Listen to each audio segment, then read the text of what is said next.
Hey hello guys, இன்னைக்கு உங்களுக்கு செம்மையான ஒரு படத்தை கொண்டு வந்திருக்கு. இதுக்கு 5 ஸ்டார் ரேட்டிங் கொடுக்கலாம். அப்படி ஒரு பேய் படம். இந்த படத்தோட ஒன்லைன் எப்படின்னா, ஸ்டார்டிங் சீன்ல ஒரு வயசான மனுஷன் இறந்து போயிடுறாரு. இப்படி இறந்து போன வயசான மனுஷனோட வீட்டுக்கு ஒரு பொண்ணு வந்து தங்குறா. வயசான மனுஷனோட பேத்தி தான் இவளுக்கு தெரிய வந்த விஷயம் என்னன்னா, தன்னோட தாத்தாவோட சாவுக்கு காரணம் இந்த பேய் தான். இந்த பேய் எதுக்காக நம்ம தாத்தாவை போட்டு தெளிச்சு அப்படி அவ தெரிஞ்சுக்க ட்ரை பண்ணி எப்படிலாம் கடைசியில் தப்பிச்சான்ற சொன்ன படம் தான் த எக்கோஸ் ஆஃப் ஃபியர். வாங்க இந்த படத்தை டக்குன்னு போய் பார்க்கலாம். இந்த மாதிரி சூப்பரான படங்கள் உங்களை தேடி வரணும்னா மறக்காம நம்ம சேனலை சப்ஸ்கிரைப் பண்ணி பெல் ஐக்கான ஆல்ல வைங்க. ஸ்டார்ட் நம்ம ஸ்டேஜில் ஒரு வயசான மனுஷன் தான் காட்டுறாரு.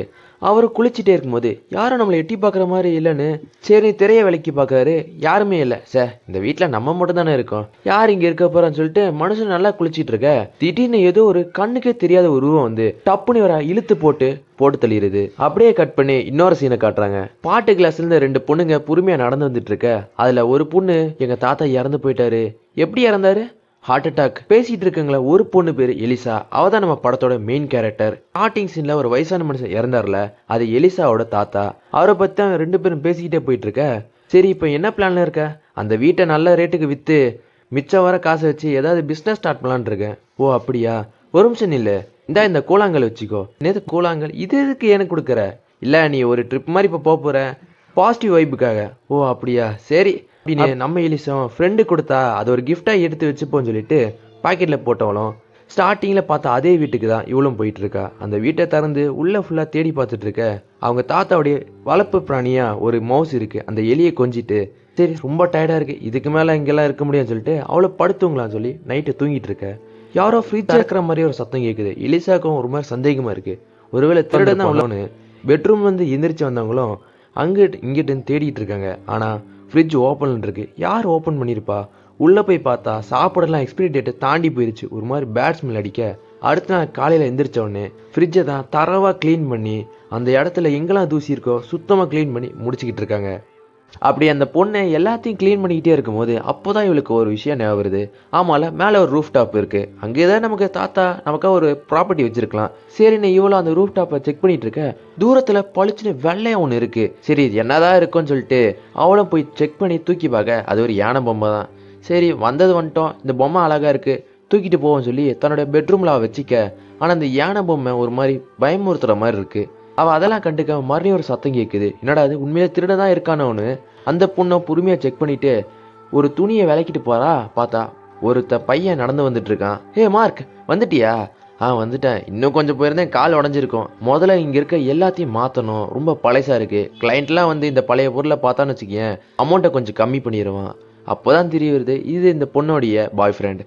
அவனும் இந்த பொண்ணும் சரி ஒன்றா தூங்கிக்கிட்டு இருக்க. ஆனால் நைட் நேரத்தில் ஏதோ ஒரு உருவம் அங்கேயும் இங்கேயும் வேகமாக ஓடிக்கிட்டு இருக்கு. ஆனால் அது நமக்கு மட்டும் தான் தெரியுது, அவங்களுக்கு காட்டல. அப்புறம் அடுத்த நாள் காலையில் தான் ஆல்ரெடி அந்த பையன் மார்க் சொல்லியிருந்தால இந்த இடம் ஃபுல்லாக ரொம்ப பழைய பொருளாக இருக்குது, அதெல்லாம் சரி பண்ணணும்னு சொல்லிட்டு அந்த வேலையை தான் ஆரம்பிக்கிறாங்க. ஆணிலாம் அடித்து அந்த படிக்கிட்ட சரி பண்ணிகிட்டு இருக்க. அப்போ தான் மார்க் சொல்கிறான், போய் இன்னொரு ஆணி கொண்டு வா, இதோ கொண்டு வரேன்னு சொல்லிட்டு போன எலிசாவும் அதை கண்டுக்காம தூரத்தில் வயசான மனுஷன் இம்மா பொண்ணு கொஞ்சம் இங்கே வாமா. யார் இந்த வயசான மனுஷன்னு அவளை தெரிஞ்சுக்கிறதுக்கு கிட்ட போக, உனக்கு கிராமோவா தெரியுமா? கிராமோவா? ஓ அவர் என்னோட தாத்தா தான். ஓ நீ அவரோட பேத்தியா? அவர் ரொம்ப நல்ல மனுஷமா, இன்னும் இந்த அறியாத வயசுல செத்து போயிட்டான். எனக்கு கஷ்டமா தான் இருக்கு, அவர் மாரடைப்புல செத்துட்டாரு. ஓ அப்படியா, சரி எத்தனை நாளைக்கு தங்க போற? இல்ல நான் தங்கறதுக்குலாம் வரல, இந்த வீடை நாங்கள் விற்க போறோம் அப்படின்னு அந்த பொண்ணு சொன்னதை கேட்டதும் ஓ அப்படியா, சரிம்மா சரிம்மா, சரி எனக்கு வேலை இருக்கு, மார்க் என்ன கூப்பிட்றான், அப்புறமா பார்க்கலாம் தாத்தா அப்படின்னு அந்த பொண்ணு சொல்லிட்டு கிளம்பிற. நம்ம மார்க் என்ன சொல்றான்னா, எனக்கு ஆஃபீஸில் சில வேலை இருக்கு, அதனால 2 நாள் கழிச்சு தான் என்னால் வர முடியும். அது வரைக்கும் இந்த வீட்டில் 2 நாள் மட்டும் தானே ஸ்டே பண்ணிட்டு கொஞ்ச நாள் இரு, நான் வந்துடுவேன் அப்படின்னு மார்க் சொல்லிட்டு போயிட. நம்ம ஹீரோனியும் தனியாக இருந்தாலும் பரவாயில்ல, நம்ம தாத்தா வளர்த்த பெட்டு இருக்குல்ல அதை வச்சு தான் டைம் பாஸ் பண்ணிக்கலாம் சொல்லிட்டு அவங்களும் பொறுமையாக போய் குளிச்சு முடிச்சுட்டு அப்பாடா இப்போ தானே ஃப்ரெஷ்ஷாக இருக்குன்னு சொல்லி உட்காராங்க. ஆனால் நமக்கு மட்டும் தான் காட்டுறாங்க, யாரோ ஒருத்தர் கதவுக்கு அந்த பக்கத்துலேருந்து ஹீரோனியை பார்த்த மாதிரியே இருக்காங்க. அடித்து போட்டு தள்ளுற மாதிரியே வர. அவ்வளோதான், ஹீரோனி செத்துட்டாங்கன்னு நினச்சா அதான் நடக்கவே இல்லை. ஹீரோனியும் பார்க்குறாங்க, யார் இங்கே வந்த மாதிரி இருந்துச்சு, ஆனால் யாருன்னே தெரில. நம்ம ஹீரோனியும் பதட்டத்தோடு இருக்கும்போது இதில் அந்த யானை பொம்மை மாதிரி இவங்கள பார்த்த மாதிரி திரும்ப என்னடா அது நம்மளை பார்த்து திரும்புதேன்னு சொல்லிட்டு அதை தொட்டு பார்க்குறாங்க. அப்போ தான் தெரிய வருது அது ஒரு மூடின்னு. சரி அந்த மூடியை தூக்கி பார்க்குறாங்க, உள்ளே ஒரு ஃபோட்டோ இருக்குது. ஃபோட்டோ எடுத்ததில் 2 பசங்க நிற்கிறாங்க. அதில் ஒரு பையன் இவங்க தாத்தா, ஆனால் இன்னொருத்தர் யாருன்னு தெரியல, ஏன்னா மூஞ்சி ஃபுல்லாக ஸ்க்ராச்சஸாக இருக்குது. அடுத்து பார்த்தா ஃப்ளம்மரை தான் காட்டுறாங்க. நம்ம ஹீரோயினி தான் தண்ணியில் இந்த மாதிரி கருப்பாக ஒன்று வருது, அதை கிளியர் பண்ணுறதுக்கு ஹெல்ப்புக்காக ஃப்ளம்மர் கூப்பிட அவரும் எனக்கு தெரிஞ்ச மெயின் பைப் சோர்ஸில் தான் ஏதோ நடந்திருக்கும், வாங்க அதை போய் செக் பண்ணலாம். இவரும் உள்ளே போயிட்டு பைப்பில் அறுத்துறாரு. உள்ளேருந்து முடியும் கொஞ்சம் ஏதோ கேவலமான இது நிறைய வர எனக்கு தெரிஞ்சு இதெல்லாம் ரொம்ப ஒரு மாதிரி நாத்தடிக்குது, இதை அல்றதுக்கு மட்டும் ஒரு வாளி தேவைப்படும், அதை மட்டும் கொண்டு வாமா. அவங்கள சரி கொண்டு வரேன்னு சொல்லிட்டு போயிட அடுத்த நிமிஷம் வாளியோட வராங்க. ஆனால் அந்த ஃப்ளம்மர் தெரிச்சுக்கிட்டு வெளியே வராரு. காசு இதாக வேணுமா, இல்லை அதெல்லாம் எனக்கு வேணாம் அப்படின்னு சொல்லி வேகமாக ஓட என்னடா அது இவர் பாட்டு ஓடுறாரு. சரி விட வேலையை முடிச்சிட்டாரா இல்லையா அதை செக் பண்ண ஹீரோனி போய் பார்க்க அந்த பைப்பை பாதியை வெட்டினதோட சரி அதை இன்னும் சரி பண்ணவே இல்லை. ஹீரோனி சரின்னு போய் அந்த வாளியை வச்சு கிளியர் பண்ணிட்டு பொறுமையாக வெளியே வந்துடுறாங்க. நம்ம ஹீரோனிக்கு சுத்தமாக தூக்கமே வர மாட்டேங்குது. என்னடா அது லடக்குன்னு சத்தம்னு சொல்லிட்டு செக் பண்ணுறதுக்காக லைட் ஆன் பண்ணிட்டு அவங்கள பொறுமையாக வெளியே போய் பார்க்க அந்த ஆன்ஸ்டல் வேற பால் தான் படிக்கட்டில் உருண்டுகிட்டு இருக்கு. சரி அந்த பாலை முதல்ல எடுப்போம் அப்படின்னு சொல்லிட்டு பொறுமையாக படிக்கட்டில் இறங்கி போனவங்க பாலை தொடுறாங்க. அப்போ ஆப்போசிட்டில் யாரோ ஒருத்தவங்க கிராஸ் பண்ணி போகிற இவங்களுக்கு நல்லா தெரியுது. சரி யாராக இருக்குன்னு சொல்லி செக் பண்ணுறதுக்காகவே நம்ம ஹீரோயினி ஸ்க்ரீனெலாம் விலக்கி அந்த பக்கம் போய் பார்க்குறாங்க. ஒருத்தரும் இல்லை. அந்த நேரத்தில் திடீர்னு சுருட்டியை கொல்ல ட்ரை பண்ண அப்போதான் சத்தத்தை கேட்ட ஹீரோவும் என்னாச்சு அப்படின்னு சொல்லி பதட்டத்தோடு வராரு.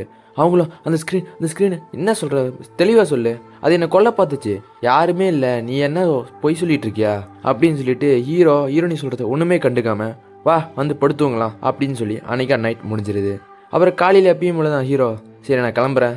என்ன அதுக்குள்ளே வா, என்ன பண்ணுறது ஆஃபீஸில் நிறைய வேலை இருக்குது, இந்த வீடை ரெடி பண்ணி வச்சிரு நான் பார்த்துக்கிறேன் அப்படின்னு சொல்லிட்டு ஹீரோவும் இந்த இடத்த விட்டு கிளம்பிடுறாரு. தன்னோட ஃப்ரெண்டை வர வச்சிருக்காங்க. அவங்க கூட சேர்ந்து இந்த வீடை சுற்றி பார்த்துட்டு இருக்க எவ்வளோ பெரிய வீடு ரொம்ப நல்லா இருக்குது, நீ என்ன விற்க போகிற, என்ன பண்ணுறது, இதை மெயின்டைன் பண்ண முடியல, சரி கவலைப்படாத அப்படின்னு சொல்லிட்டு ஹீரோனோட ஃப்ரெண்டு என்ன சொல்கிறாங்கன்னா வா உனக்கு சேர்ந்து நான் ஹெல்ப் பண்ணலான் இருக்கேன். அவங்க ரெண்டு பேரும் ஒன்றா சேர்ந்து அந்த வாலெல்லாம் க்ளீன் பண்ணிட்டு பெயிண்ட்லாம் அடிச்சிட்டு இருக்கேன்.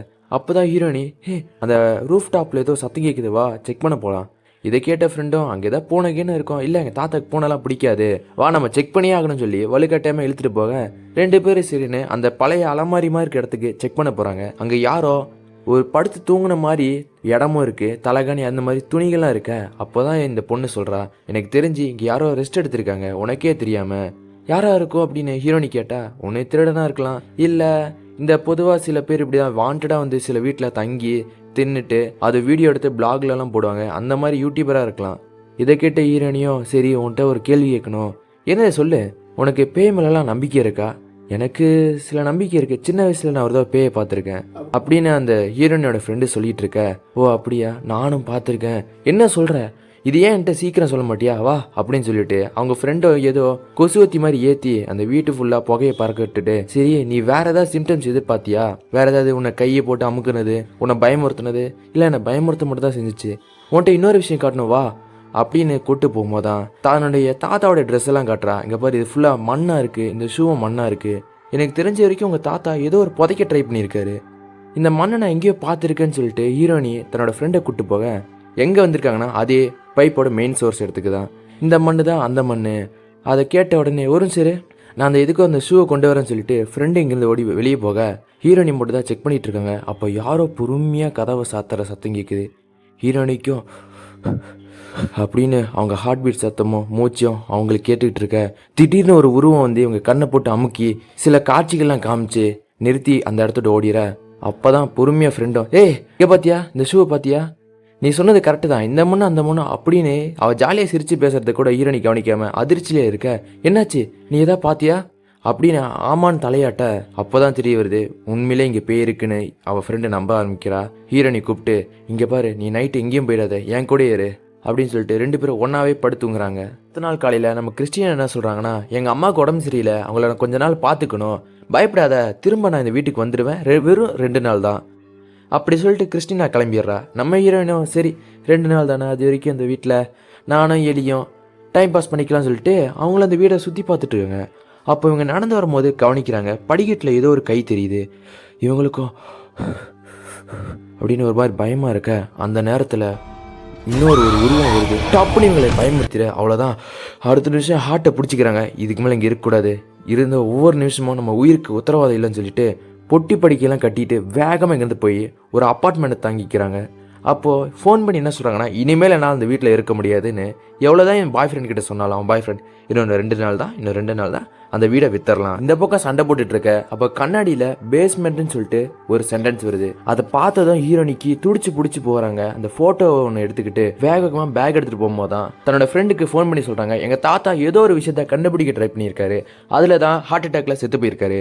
கண்டிப்பாக அவர் கண்டுபிடிக்க நினச்சதை நான் கண்டுபிடிக்க போகிறேன். இதை கேட்ட ஃப்ரெண்டோ, நீ என்ன பைத்தியமா, அங்கேயாண்டி போகிற?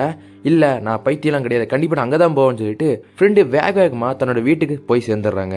அங்கே போனதை என்ன, அந்த ஸ்க்ரீன்ஷாட் எடுத்து படிக்கும் போது தான் தெரியும் பேஸ்மெண்ட்டும் போட்டிருக்கு. இங்கே எங்கே பேஸ்மெண்ட் இருக்குன்னு சும்மா அந்த இடம் ஃபுல்லாக அலசி ஆராய்ச்சி தேடி பார்த்ததில் இங்கே எங்கேயுமே இல்லை. கண்டிப்பாக அந்த பைப் மெயின் சோர்ஸில் தான் இருக்குன்னு சொல்லி வேகமாக ஹீரோயின் அந்த இடத்துக்கு போகிறாங்க. போய் பார்த்து தேடி பார்க்கும்போது தான் இந்த இடத்துல எதா இருக்குமா அப்படின்னு சொல்லி இன்னும் கொஞ்சம் உள்ளே போகும்போது உள்ளே ஒருத்தன் ஹீரோனியை தள்ளி விட்டுட்டு வேகமாக ஓடுறான்.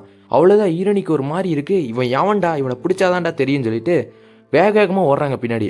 ஆனால் அந்த பைத்தியங்களும் நிற்காமல் அங்கிட்டு இங்கிட்டு பூந்து போய் காட்டுக்குள்ளே புகுந்துற ஹீரோயின் இவனை விடவே கூடாதுன்னு சொல்லிட்டு வேகமாக காட்டுக்குள்ளே தேடி வர டப்புன்னு இவனை கீழே இவங்களை தள்ளி விட்டுட்டு மேலே ஏறி அந்த பைப்பில் கேட்குற சத்தம் தான் நான் ஓன்ட்டு இங்கே கேட்குறேன் அப்படின்னு சொல்லி வேகமாக ஓடிடுறான். ஹீரோனிக்கு ஒரு நிமிஷம் பயமே ஆயிடுது. யார் அவன், இது பைப்புன்றா, என்ன சொல்கிற, எனக்கு ஒன்றுமே புரியலையே. இப்படி இவங்க பயத்தோடு இருக்கும் போது தான் தாத்தாவோட ஃப்ரெண்டு கிட்ட போய், நீங்கள் கவனிச்சிங்களா, ஒருத்தன் ஓடினானே, யார் சொல்கிறம்மா, எனக்கு ஒன்றும் புரியலையே. இல்லை, ஒருத்தன் ஒட்டினா குச்சியாட்ட ஒல்லியாக இருந்தான், அவன் இங்கேருந்து ஓடினா. நீங்கள் கூட என்கிட்ட ஒரு தடவை பேச வரும்போது உங்கள் தாத்தா ஏதோ ஒரு விஷயம் நினச்சி புலம்பிக்கிட்டே இருந்தா சொன்னீங்களே, அது எது உங்களுக்கு தெரியுமா, ஞாபகம் வருமா அப்படின்னு சொல்லி கேட்க அவரும், இல்லைம்மா எனக்கு ஞாபகம் வர மாட்டேங்குதுன்னு வயசான மனுஷன் யோசிக்க, சரி இவரை நம்புறது வேஸ்ட்டு தான். அவளும் வேகமாக ஓட, உனக்கு ஏதாவது உதவி வேணுமா, இல்லை ஒன்றும் வேணாம் நான் பார்த்துக்கிறேன் அப்படின்னு சொல்லிட்டு வேகமாக அந்த பொண்ணு ஓடி போகிறா. வீட்டுக்கு போன ஹீரோனியும் சரி கொஞ்ச நேரம் குளிக்கலாமே நிம்மதியான்னு சொல்லிட்டு குளிக்கலான்னு சொல்லி பாத்டப்புக்கு போகிறாங்க. அந்த பாத்டப் தண்ணி கருப்பாகி உள்ளே இருந்து ஒரு பேய் உருவம் வருது. அதை பார்த்து ஹீரோனி கத்துறாங்க, காப்பாற்றுங்க காப்பாற்றுங்க காப்பாற்றுங்கன்னு. ஆனால் கூப்பிட்ட குரலுக்கு யாருமே வரல. அந்த பேய் தான் கிட்ட வந்துக்கிட்டு பொறுமையாக கிட்ட வந்து நம்ம ஹீரோனியோட மூஞ்சில் கை வைக்க அவ்வளோதான்.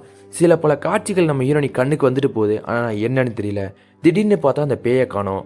ரொம்ப பயத்தோடு இருக்க, ஒருவேளை இது கனவா இருக்குமோன்னு சொல்லி செக் பண்ணலான்னு கண்ணாடியாண்டு போய் பார்க்குறாங்க. அந்த கண்ணாடியில் ஒரு கை வச்சிருக்கு. இதை பார்த்ததும் தெரிஞ்சிருச்சு உண்மையிலே பேய் வந்திருக்குன்னு. அவங்களும் இந்த இடத்த விட்டு பொறுமையாக வெளியே போயிட்டு இருக்க, அப்போது பொறுமையாக ஒரு கதவு ஓப்பன் ஆகுது. அது என்ன கதவு அப்படின்னு சொல்லி செக் பண்ணுறதுக்காக ஹீரோனி போய் பார்க்கும்போது தெரியுது அதுதான் அந்த பேஸ்மெண்டம். இதை கண்டுபிடிச்சி தான் உள்ளக்குள்ளே போய் செக் பண்ணி பார்த்ததுல ஒரு பாக்ஸ் கிடைக்கிது. பாக்ஸ்குள்ளே நிறைய வகையான கார்ட்ஸ், நெயில்ஸ், ஒரு மாஸ்க். இதெல்லாம் பார்த்தவங்களும் அது என்ன அளவுன்னு தெரியாமல் பிரித்து அப்படியே அந்த குப்பை மாதிரி போட்டிருக்க. அந்த இடத்துக்கு ஃப்ரெண்டு வந்து, ஹேய் என்னத்துக்கிட்ட இப்படி போட்டு வச்சுருக்க? ஆமாம் இந்த லேடி தான் நீ சொன்னவங்களா? ஆமாம் அப்படின்னு சொல்லி ஹீரோனி பதட்டத்தோடைய பேசிக்கிட்டு இருக்கும் போது தான், இது மட்டும் இல்லை, இந்த மாஸ்க் பார்த்தல இதான் என் கனவுல பல தடவை வந்திருக்கு, இது மூலிமா ஏதோ ஒன்று சொல்ல நினைக்கிறாங்க, யார் என் தாத்தாவை கொண்டதுன்னு அந்த பேய் எனக்கு சொல்ல நினைக்கிதுன்னு நினைக்கிறேன் அப்படின்னு இவங்க பேசிக்கிட்டு இருக்க. அப்போ ஹீரோனோட ஃப்ரெண்டும், ஒரு நிமிஷம் இந்த நெயிலில் கொஞ்சம் எடு, இது ஏதோ பேட்டர்ன் மாதிரி தெரியல, என்ன சொல்ல வர, ஒரு நிமிஷம். ஒவ்வொரு நெயில் பாலிசியும் எடுத்துகிட்டு படிக்கட்டில் இருக்க ஒரு அட்டை மேலே வைக்கிறாங்க. அந்த கலரும் இதுவும் மேட்ச் ஆகுது. ஒவ்வொன்றா வச்சுட்டு பொறுமையாக படிக்கட்டுக்கு மேலே போகும்போது தான் அந்த எலி கடக் முடக்கு சத்தம் போட்டுக்கிட்டே இருக்குது. அப்போ ஹீரோனுடைய ஃப்ரெண்டு என்ன சொல்கிறாங்கன்னா, அதை அவுத்து விடு. இவங்களும் சரின்னு அந்த எலியை திறந்து விட அது பாட்டு வேகமாக எங்கேயோ ஓடிக்கிட்டே இருக்குது. இவங்க அந்த எலியை ஃபாலோ பண்ணிக்கிட்டே வராங்க. எங்கே போகுதுன்னு சொல்லி செக் பண்ணதில் ஹீரோனி போனால் அதே இடத்துக்குள்ளே போக, அப்போ தான் ஹீரோனியோட ஃப்ரெண்டு, இது என்ன இடம், இதை நான் சொன்ன பேஸ்மெண்டம், இதுக்குள்ளே தான் அந்த மாஸ்கி மற்ற எல்லாமே கிடச்சிச்சு. ஓ அப்படியா. எலியை ஹீரோனி மேலே ஏறிட்டு பின்னாடி போக ட்ரை பண்ண, உள்ளே ஏதோ இருக்கா என்ன அப்படின்னு பின்னாடி இருக்க அந்த செவத்தை தொட்டு பார்த்தா அது செவுரு இல்லை, வெறும் அட்டை. இதை தெரிஞ்சுதான் ஹீரோனியோட ஃப்ரெண்டும் அந்த செவத்தை உடச்சி உள்ளே என்ன இருக்குன்னு செக் பண்ண போக, அப்போதான் ஒரு பெட்டி மாட்டு, இது என் கனவுல பார்த்துருக்க இரு அப்படின்னு சொல்லி ஓப்பன் பண்ணி பார்த்தா உள்ள ஒரு ஜெர்க்கினும் ஒரு பிளாக் கலர் க்ளவுஸும் இருக்குது. இதை பார்த்தோம், இது என் கனவுல பார்த்துருக்கேன், இது எதுக்கு தாத்தா தேட ட்ரை பண்ணியிருக்காரா அப்படின்னு இவங்க 2 பேரும் பேசிக்கிட்டு இருக்கும் போதான் சைடில் கவனிக்கிறாங்க, இந்த பிளாக் இங்கேயும் பார்த்த மாதிரி இருக்கு, ஒரு நிமிஷம் என் கூட வா அப்படின்னு சொல்லி தாத்தாவுடைய டூல்ஸ்லாம் நிறைய எடுத்துகிட்டு வர, அவள் ஃப்ரெண்டோ, நீ என்ன பண்ணிட்டு இருக்க, இதுக்கு இந்த டூல்ஸ் உனக்கு புரிய மாட்டேங்குதுல, இங்கே பாரு அப்படின்னு ஒரு பிளாக் எடுத்து காட்டுறாங்க. இந்த பிளாக் தான் அங்கேயே இருக்குது, என் தாத்தா ஏதோ ஒன்று மறைக்க ட்ரை பண்ணியிருக்காரு, வா செக் பண்ணலாம் அப்படின்னு சொல்லி அதுக்கு ஒரு பிளாக்கை உடச்சி ஹீரோனி உள்ளே இறங்க, இவ ஃப்ரெண்டும் உள்ளே நிறைய ஸ்மெல் அடிக்குது, உள்ளே போகாத இல்லை நான் போய் தான் பார்க்கணும்னு சொல்லி உள்ளே குதிச்சவங்களும் விழுந்து அடிச்சுக்கிட்டு ஒரு கவரை பார்க்குறாங்க. இன்னும் ஏதோ செத்து போன ஸ்மெல் மாதிரி அடிக்குதுன்னு கவரை பிச்சு பார்த்தா ஒரு பூனை. இந்த பொண்ணுக்கு ஒரே ஷாக். ஏன்னா இவங்க தாத்தாக்கு பூனைனா சுத்தமாக பிடிக்காது. இதே என் தாத்தா கொண்டு வச்சிருக்காரு அப்படின்னு ஒவ்வொரு கவராக பிச்சு பிச்சு செக் பண்ணிட்டு இருக்கும்போது கடைசி கவரை பார்த்து இந்த பொண்ணே அலண்டு போயிடுறா. ஏன்னா அதில் இருக்கிறது ஒரு மனுஷனோட தலை. இதை பார்த்து தான் கிறிஸ்டின் தன்னோட ஃப்ரெண்டை கூப்பிட்டா அந்த ஃப்ரெண்டு காணோம். ஐயோ என் ஃப்ரெண்டை காணுமே சொல்லிட்டு இவங்க வந்த வழியிலே திரும்ப போக ட்ரை பண்ண மறுபடியும் அந்த பேய் ஹீரோயினுடைய தலையை பிடிச்சிருது. அப்போ தான் உண்மையே தெரிய வருது இவங்க தாத்தா யாருன்னு. இவங்க தாத்தா இந்த பொண்ணை கொல்றதுக்காக இவரும் தன்னுடைய ஃப்ரெண்டும் ஒன்றா சேர்ந்து கத்தியால் அறுத்து கொண்டு இருக்காங்க. தலையை ஏதோ சின்ன குழந்தைக்கு தலைவாரி விட்டுற மாதிரி வெட்டின தலையை சீவி விட்டுட்ருக்காரு. இதெல்லாம் தெரிய வந்ததும் கிறிஸ்டினை வார்னிங் பண்ணியாகணும். அப்படின்னா இன்னொருத்தன் இருக்கான், அவன் கண்டிப்பாக கிறிஸ்டின் எதாவது பண்ணிடுவான்னு சொல்லிட்டு கிறிஸ்டின் சொல்லிட்டு கத்திக்கிட்டே ஹீரோயினி வந்து குதிக்கிறாங்க. அந்த இடத்துல ஒரு ஸ்லீப்பிங் கேஸ் புகை பறவை. அவ்வளோதான், இவ ஃப்ரெண்டும் சுருண்டு கீழே வந்திருக்கா. கிறிஸ்டினை காப்பாற்றியாகணும்னு சொல்லிட்டு அந்த புகை பறவரதை தடுக்க ட்ரை பண்ணுறாங்க.